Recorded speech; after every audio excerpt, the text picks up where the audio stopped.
Kajingit badum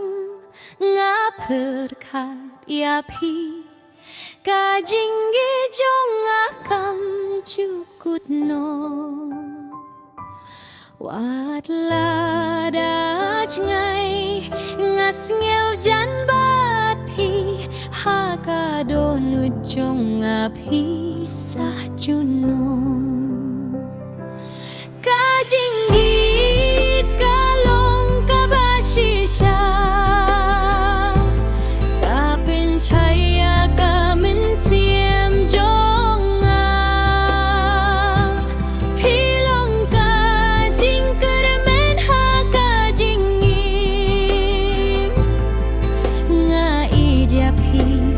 henrei juno Kasur jong pi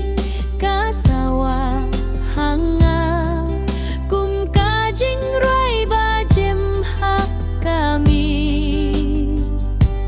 pilong kajing shai hakalinti jonga banyai chaprang ngam shep ting shu